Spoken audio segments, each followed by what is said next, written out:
It's about lobbying, it's about sleaze, it's about cronyism and corruption. There were so many elements of this where it looked like a house of cards. This is the story of one of the biggest corporate scandals since the global financial crisis. With supply chain finance from Greensill. You use terms like financial engineering, disruption, democratization of finance. You spice with mystique, get a few endorsements from the good and great, then you stir it, and then you serve it up to the ignorant customers and investors as something very clever, glamorous, and innovative. The tale of an Australian who wooed the rich and powerful on his way to becoming a billionaire. I was paid an annual amount, a generous annual amount, far more than what I earned as Prime Minister. Lex bought credibility really well. He associated himself with politicians, with famous people. He looked the part. He's been a brilliant salesman and he's had an incredible ambition. Greensill, changing finance to change the world. Before the business Lex Greensill built came crashing down. Mr. Greensill, are you a fraudster? No, Miss McConnor, I am not. The collapse is threatening the business empire of another billionaire, steel baron Sanjeev Gupta, putting tens of thousands of jobs at risk across the globe, including in Australia. Well, it's the largesse of the billionaire, but we're not being paid. The fallout has sparked a political scandal and investigations of suspected corporate fraud. We're looking at fraud, we're looking at balance sheet manipulation, we're looking at a major accounting scandal. Tonight on Four Corners, we trace the rise and fall from grace of two billionaires, an Australian farmer turned financier and a so-called saviour of steel, whose businesses and fates are entwined. We look at how they beguiled the rich and powerful and lift the veil on the financial dark arts they used to conjure money, seemingly out of nothing.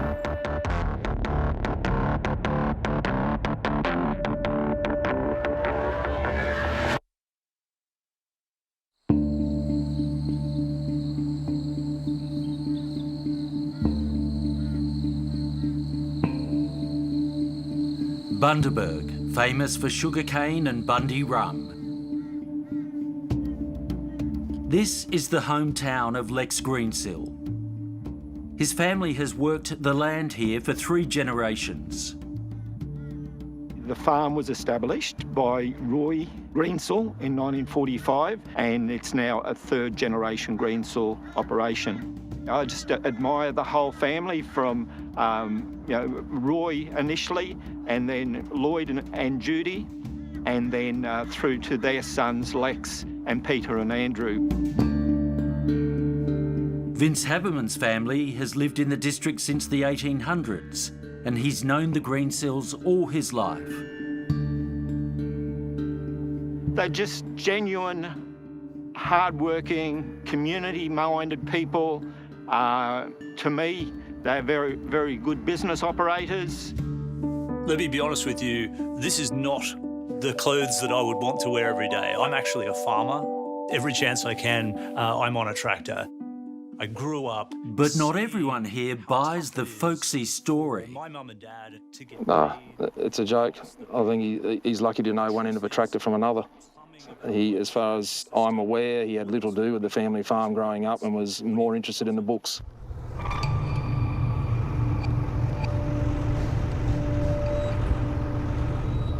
From his neighbouring property, Russell Mortimer watched on as Greensill farming expanded far and wide.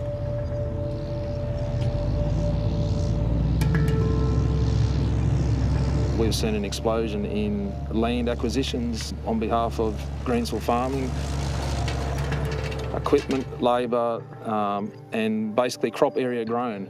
They've gone from smaller cane melon growers into huge sweet potato growers.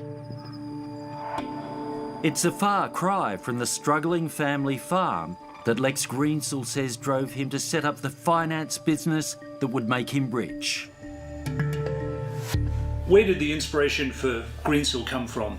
In fact, it came from the adversity that my parents our family endured, being farmers in country Queensland in Australia.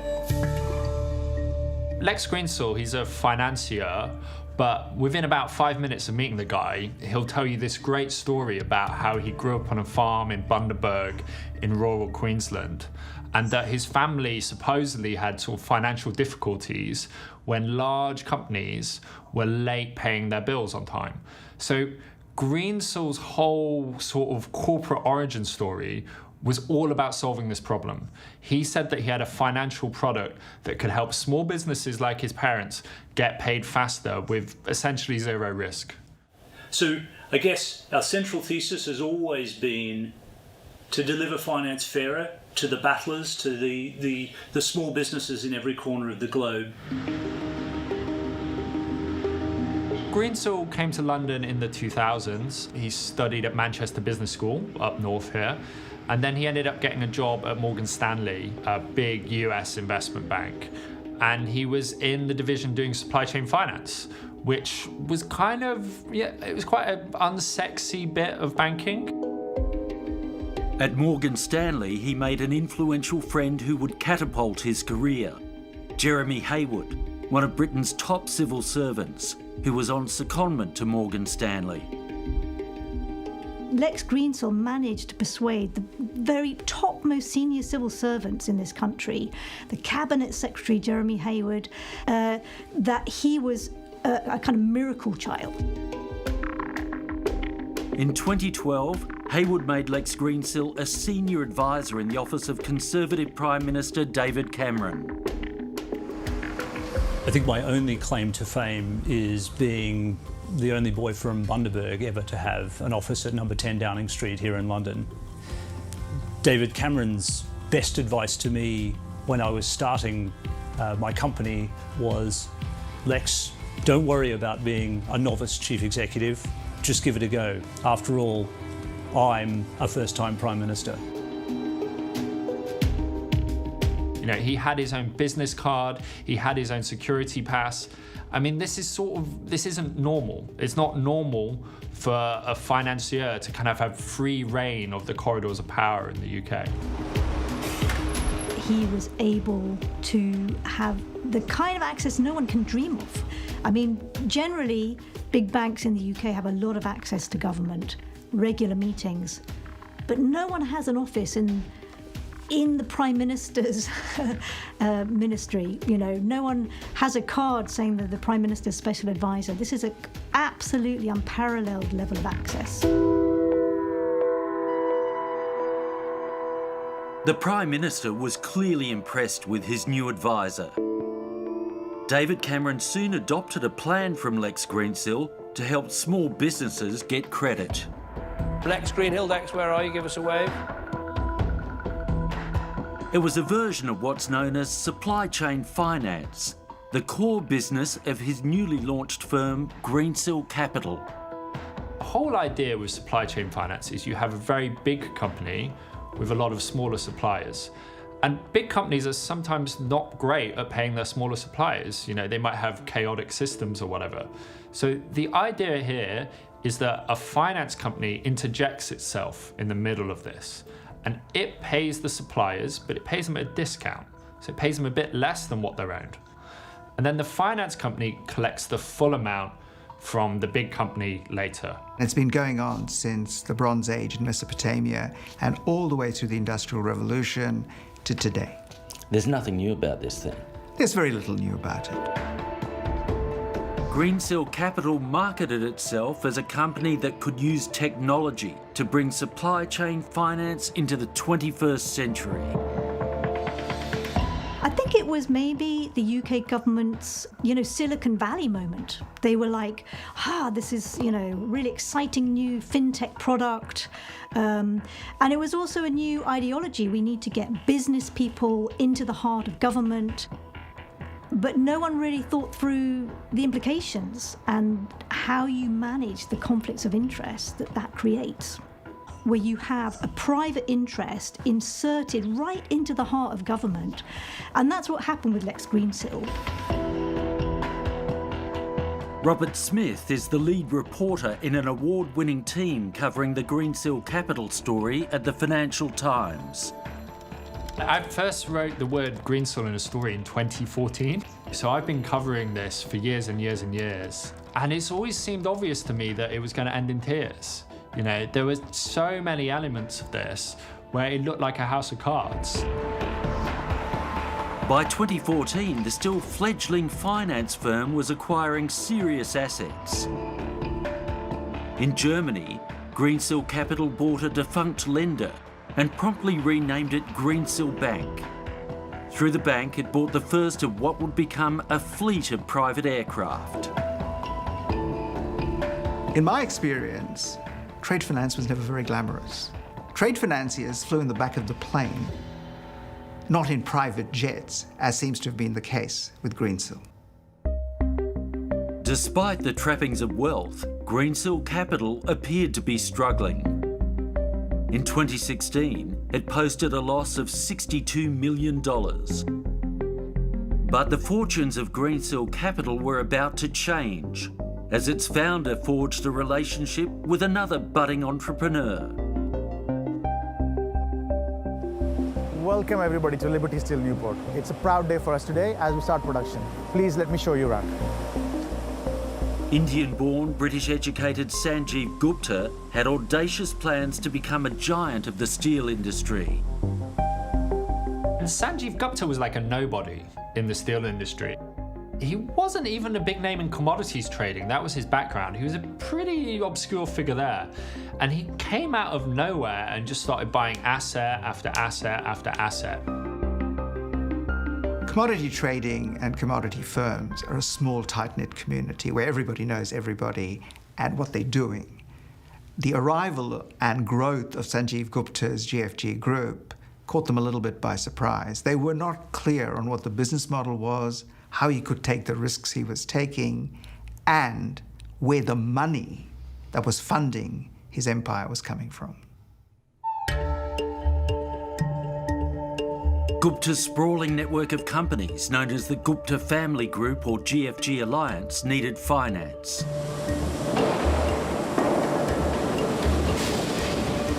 Greensill's emerging startup needed business. They came together like hand and glove. The relationship between Greensill and Gupta is forged at a time when Greensill's business was going through a lot of difficulties. So this is back in 2016. And it lost a lot of money on sort of bad loans, bad debts. It'd been doing the supply chain finance for some inferior companies. And what Gupta did was he rode in and he said, I'm going to pay you massive fees if you start providing me this financing. And suddenly, on paper, Greensill's business looked like it'd been resurrected. The purchase of an ageing aluminium smelter in Scotland and a hydroelectric plant that supplied its power was the first major deal involving Gupta's GFG Alliance and Greensill Capital. There's a deal in Scotland which was it was like the deal which cemented this marriage of Greensill and Gupta. And it was really the sort of origin of this financial engineering taken to extremes between them.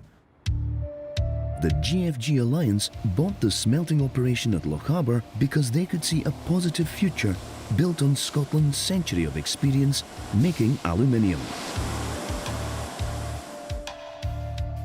The Scottish government was desperate to stop the smelter closing.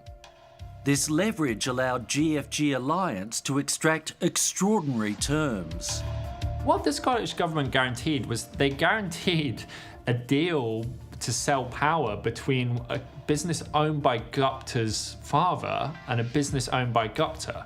So a very strange relationship there. Not a normal guarantee. And what Greensill did was it turned this guarantee into kind of financial investments that it was able to sell. That government guarantee of power sales was a valuable asset, and Greensill Capital turned it into gold, raising nearly £500 million for GFG from investors. Gupta has been extraordinarily clever in the way he's financed himself, and some of the transactions that I've observed have been,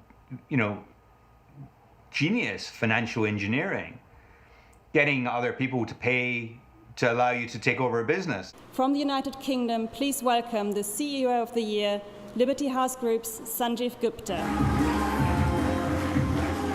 After saving jobs and factories, Sanjeev Gupta was hailed as a business genius. You're the man behind Britain's industrial revival, so how does it feel to pick up the award tonight?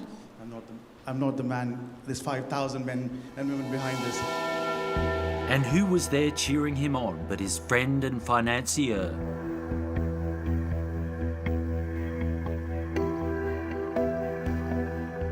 Lex Greensill was also winning accolades, royally bestowed as Commander of the Order of the British Empire for services to the economy. The boy from Bundaberg and the saviour of steel were in the embrace of the British establishment. It's so remarkable what Mr. Gupta has achieved here in ensuring a future for this steel mill. Here in London, at the Financial Times, we talk to banks every day. And normal sources of financing, the sort of bankers who usually do these deals, they were sort of baffled by it. They're like, where is the money coming from? And it was Greensill. As the Gupta Family Group Alliance bought steel mills throughout Europe, Greensill Capital lent it billions. Often what Greensill would do, he'd provide sort of overfund a deal, and that would almost provide money for the next deal. And you had this sort of daisy chain of deals where the financing of one was dependent on the other. And crucially, it all allowed Gupta to make these deals without putting much of his own money in. Often no equity really went into these transactions. So incredibly risky, just borrowing money after money after money to do this sort of self-perpetuating chain of acquisitions. Clearly, there was a very close relationship between Gupta and Greensill, and clearly Gupta was being extended a very significant amount of credit that wouldn't ordinarily have been given by an independent, arm's-length, third-party transaction.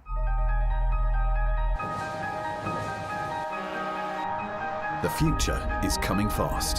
Greensill is already there. Greensill Capital created some complicated financial products to help fund its lending. So what they did was take the invoices against which they'd lend, bundle them up into securities.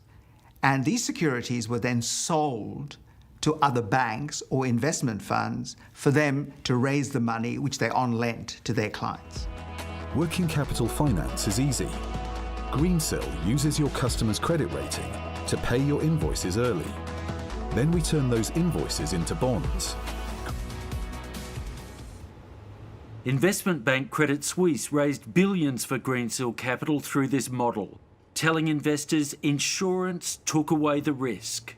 What Credit Suisse did was it set up these funds which only invested in Greensill's products, and it told its investors that these were super safe, okay? Because of the insurance, because of the financial engineering, you don't even have to worry about them. These are the sleep at night funds. These are the really safe funds. The way it was funded was by having Credit Suisse run a fund which bought assets from Greensill. Was sold to relatively rich investors, and they were sold on the promise that the assets were all insured by a AA insurer.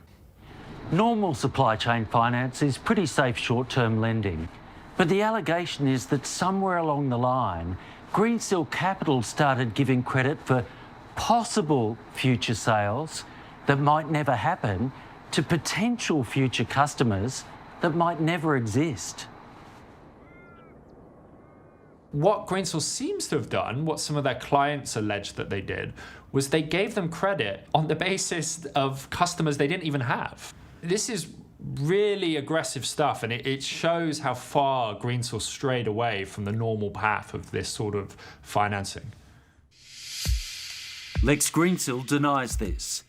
In a statement to Four Corners, his spokesman said Greensill Capital issued credit based on future forecast trade with current customers.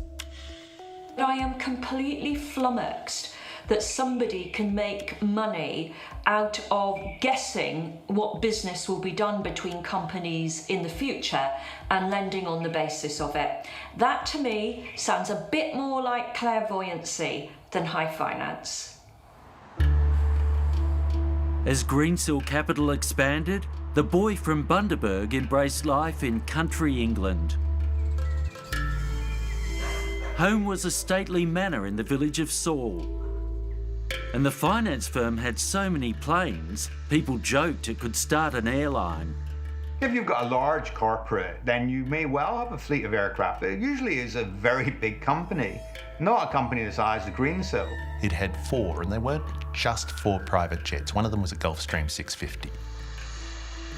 Now, a private jet is a thing that a billionaire might buy, but a Gulfstream 650 is a plane outside the realms of ordinary billionaires. Think of it as sort of being able to fly New York to China, or maybe London to somewhere in Queensland in one hop.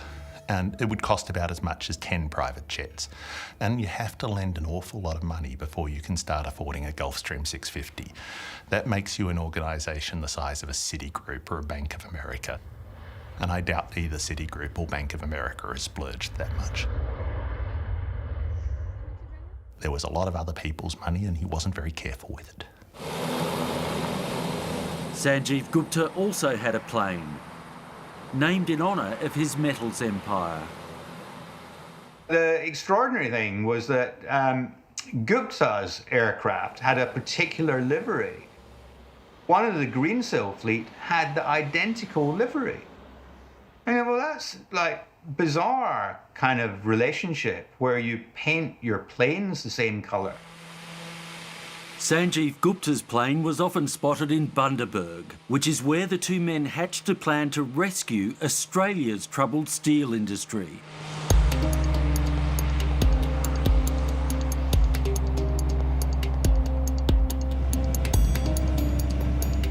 Backed by Greensill Capital, Sanjeev Gupta turned his sights to Whyalla, buying a steelworks that had gone under with crippling debts. And Whyalla embraced the man of steel.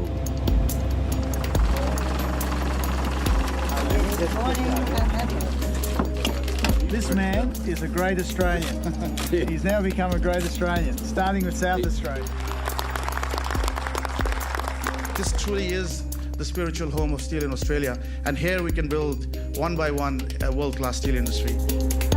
Whyalla was in a very precarious situation at that time. We didn't know what our future held, so when GFG and Mr Gupta came in and bought the steelworks, it was wonderful for our city. It meant we had a future, so it was very welcome and it was a very exciting time. Hi Sanjay, how are you? Yeah, welcome. Great to see you. Hello. Oh, hi. How are you? Nice to meet you too. And what you're doing here, Sanjeev, what you're doing here, Whyalla, is making our economy stronger. GFG Alliance promised massive new investment, and everyone wanted to believe. Thank you. All right. The vision was to build and transform the current steelworks here in Whyalla, to set our industry here up for generations to come. Mr Gupta doesn't think about small ideas. He only thinks about big ideas. He's a man with extreme optimism, and it's infectious when he talks to you. Of course, that doesn't necessarily mean that the foundations are there to execute some of his big plans. Well, it's the largesse of a billionaire, but we're not being paid. Ewing's Contractors is a trucking company that supplies the steelworks at Whyalla. And owner Kingsley Ewings had high hopes when Gupta's GFG Alliance took over.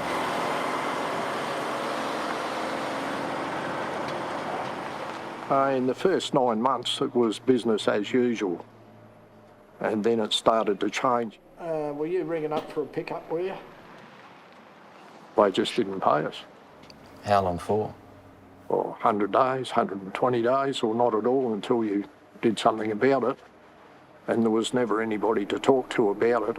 How much debt did they rack up owing to you? Oh, at times up to $600,000, $700,000.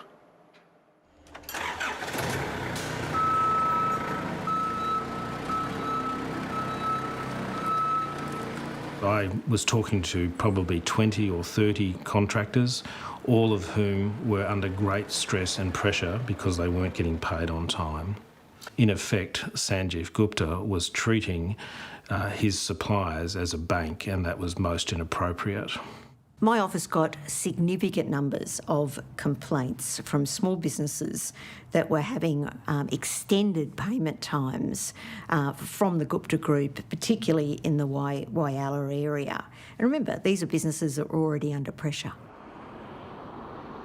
Suppliers were told, if you want to get paid on time, use Greensill Capital's supply chain finance. GFG brought Greensill to the table, in fact had a joint meeting with the small businesses in Whyalla where they together put forward a proposal where the small businesses could be paid on time, but only if they paid a percentage of their invoice.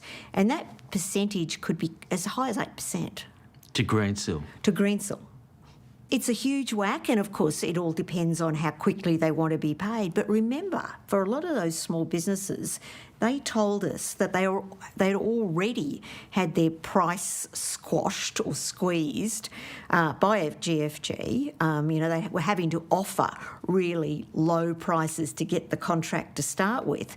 So another percentage on top of already reduced prices made it not profitable. What do you reckon about this supply chain finance? I think it's a method of extracting money from people and kicking the can down the road. It's just a method of moving money around in circles. The astounding thing is much of the finance for GFG Alliance was short-term credit from Greensill Capital that had to be constantly renewed. It was borrowing from Greensill Capital, paying it back, and borrowing again. Four Corners has learned that senior executives in GFG's Australian operations repeatedly raised concerns with Sanjeev Gupta about the solvency of the steel business here and its rickety financing. He was urged again and again to find long-term funding and stop relying on short-term credit from Greensill. In response, we're told he'd say, "Don't worry, I've got Lex in my top pocket." By now, Greensill Capital boasted a bevy of blue-chip clients alongside GFG, including Airbus, Ford, Vodafone and Telstra. It also caught the eye of Japan's richest man. You've got to hand it to him. He's built a business in a very short time and managed to extract money from one of the most savvy investors in the world, Masayoshi Son. Masayoshi Son, CEO of Japan's SoftBank, scouts the world for investment opportunities. Lex Greensill became part of the entourage after Son adopted him as a protege.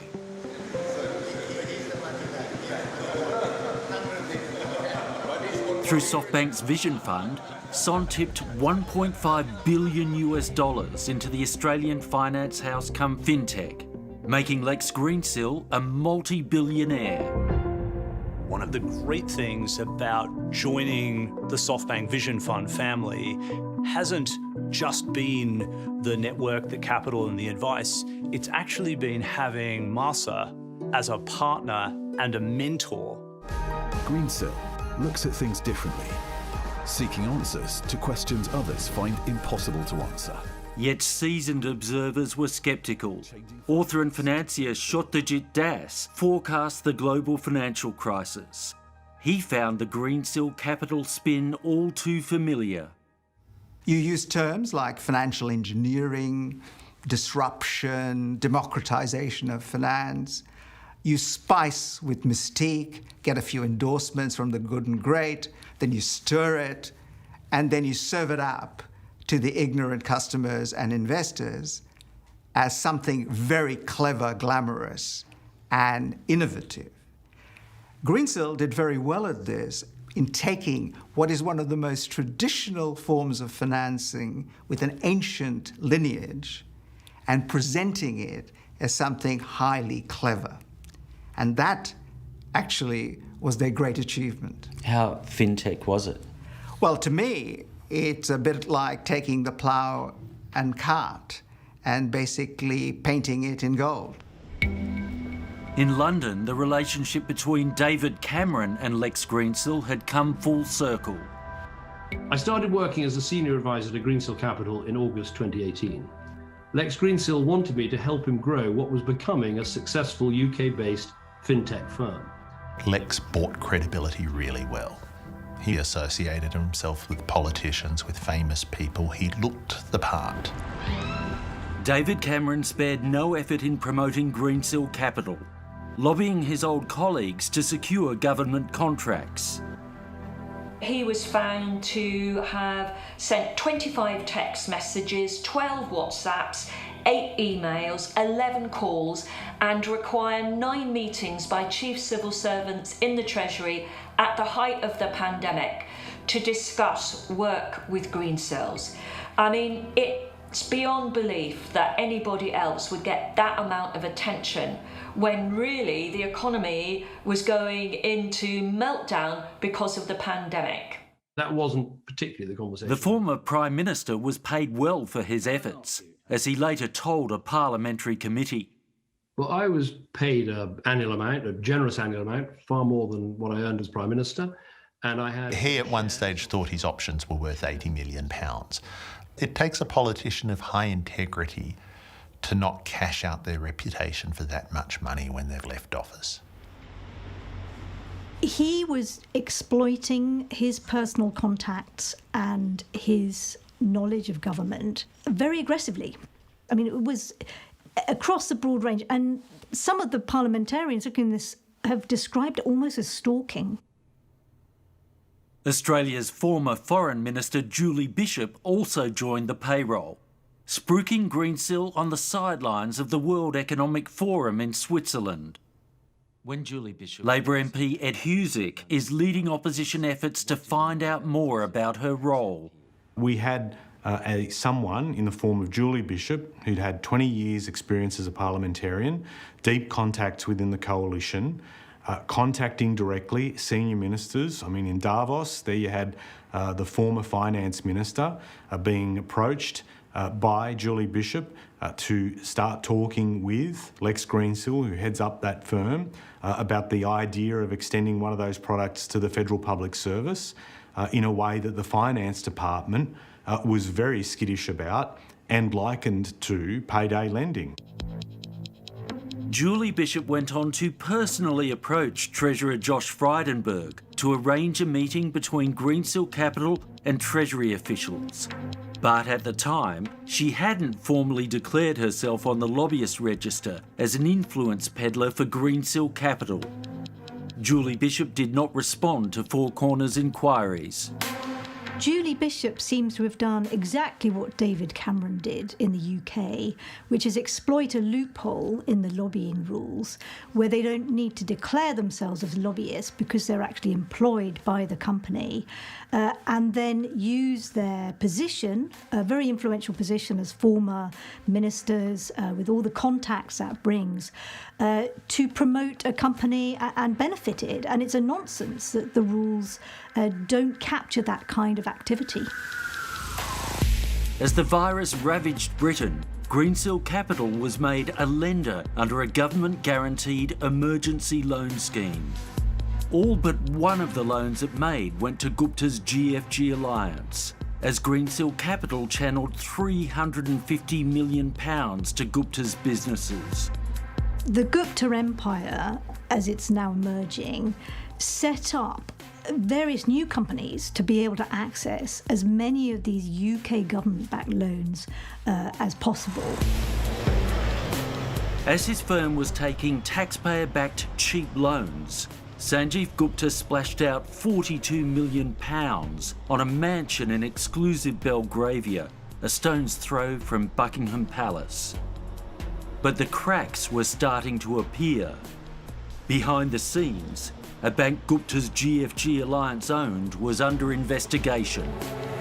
It's emerging from some of the parliamentary inquiries in the UK that the Bank of England alerted the National Crime Agency, possibly as long ago as a year ago, about this bank and some concerns they had about it. And the National Crime Agency started investigating. It looks like they may have been doing some covert monitoring. In Germany, the finance regulator began probing Greensill Bank. It discovered the bank had massive lending exposure to Gupta's GFG alliance. That's very unusual for a bank because, you know, the nature of a bank is that you don't bet the ranch on one client. In a special forensic audit, the German regulator contacted companies that were meant to be trading with GFG. It concluded much of the trading had never happened.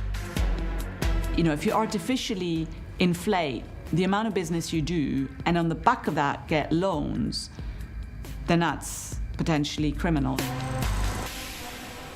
The team at the Financial Times was following a similar trail. Investigative reporter Cynthia O'Mercu examined a list of customers of a GFG subsidiary, Liberty Commodities. I spent about a morning calling as many as I could in that time frame. And, you know, one after the other kept coming back to me and saying, we have never traded with Liberty Commodities, ever. Not just not in the last year, not just not that year, but ever. So this has sort of raised more serious suspicions of fraud, shall we say, because this isn't to do with financial engineering, it's not to do with providing credit against hypothetical stuff.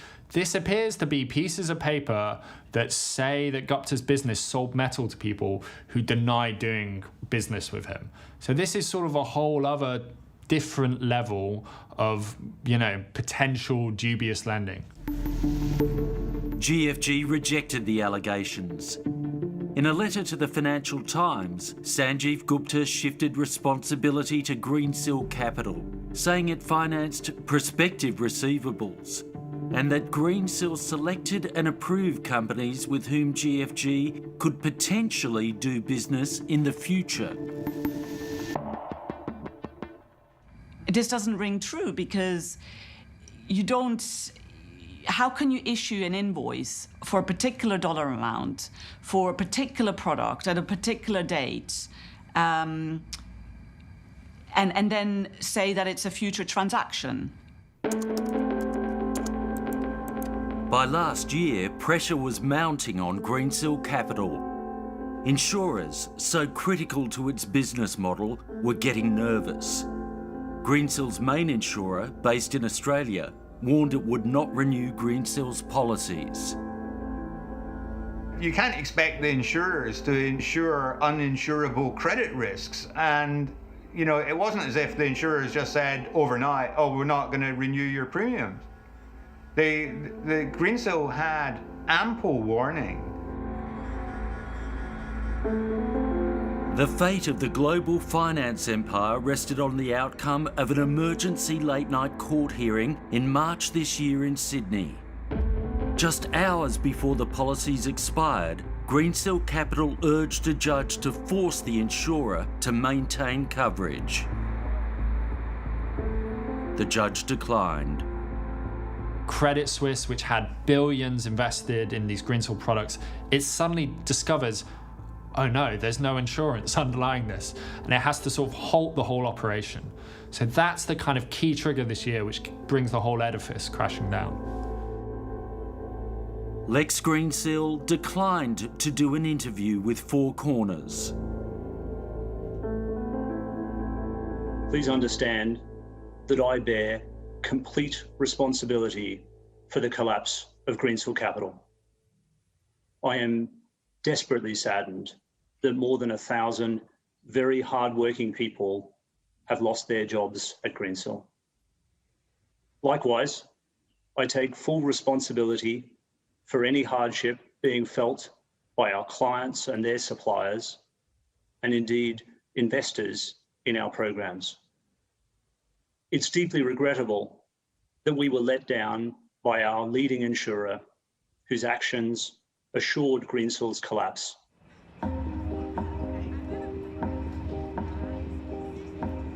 There are now multiple parliamentary inquiries into the collapse of Greensill Capital.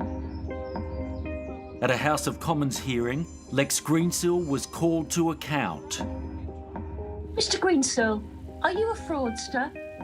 No, Ms. McDonough, I am not. He's been a brilliant salesman, and he's had an incredible ambition. And I think we'll find that he sailed too close to the sun. Greensill Bank has been shut down by the German regulator. And the bank's management are now under criminal investigation in Germany. There's a potential they could be charged with balance sheet manipulation, which is sort of no joke. I think it carries a maximum 3-year sentence. The demise of Greensill Capital has plunged Sanjeev Gupta's empire into crisis. Stripped of its major funding source, GFG Alliance is desperately trying to refinance and offload assets, but says it plans to keep Whyalla. I've always wanted Sanjeev Gupta to succeed. If he were to succeed, if his plans were to materialise, it would have such a positive effect on Whyalla and South Australia generally. The UK Serious Fraud Office is now investigating the Gupta Family Group Alliance for suspected fraud, fraudulent trading and money laundering. Its inquiry includes GFG's financing arrangements with Greensill Capital.